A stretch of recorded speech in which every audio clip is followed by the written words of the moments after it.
Crisis Services, this is Andrea. How can I help you? Hi. Oh, I'm so sorry to hear that. Can I ask what's going on? It's such a sacred thing for someone to let you into their suffering. And it's a gift for me if I feel like I'm helping even just a little bit. So I'm providing that safe space and providing support, and I feel like that is helping set someone on the path to healing. Early, mid-60s, my Uncle Joe and his siblings and their spouses were really active in the local mental health community in Western New York. Joe began to see that there was a need to help folks that were feeling suicidal. And so he had the idea of starting a suicide prevention center, a hotline. So he went home to his wife, Diane, and said, hey, can we just do this ourselves with the resources we have, which were limited. So they rented a room on Main Street in Buffalo, and the first suicide prevention center was born.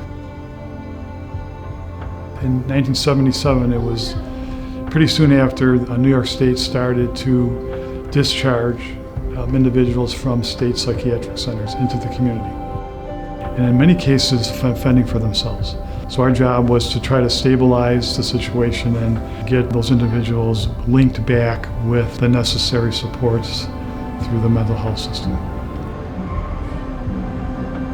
With one number, you call in and you get the help that you need, and it's 24 hours a day.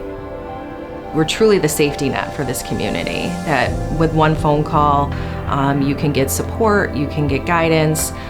Through our 55 years of service, though, we've expanded to that crisis response in the community work that, when we first started was strictly a hotline work. Right, no, absolutely. You did the right thing by calling us today. I make sure that you're safe.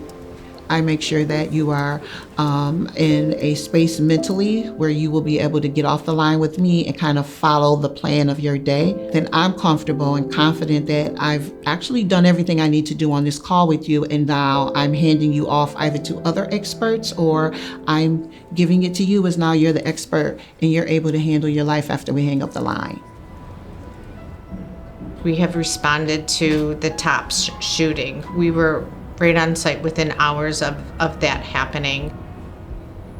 Mobile outreach in particular, again, are going out to seeing people who are at their worst. They are going into their homes, they are going onto the streets, and they are working with these people to diffuse, de-escalate the situation, and see what steps need to be taken in order to keep that person safely in the community. The Advocate program specifically, we're a very niche sector of the work. We are the only rape crisis center in Erie County. We specifically work with survivors of domestic and sexual violence. I think what makes Crisis Services one of the most comprehensive crisis centers is not only that we have our 24/7 hotline and that we have our emergency mental health response services, but that we're also a part of this organization offering those niche services to survivors in need. It very quickly became apparent that Joe and the other folks had to seek out donations from the community to keep the operation going. And Joe used his salesmanship and charisma and went out there and started to get donations. And that really helped sustain it. We had a lot of different support to keep us afloat every year, but it is a puzzle that we have to put together to really support the most critical service in our community. Through all the programs that the organization offers, Crisis Services saves lives. That was the case 55 years ago. It is the case now, probably exponentially increased. So this organization saves lives.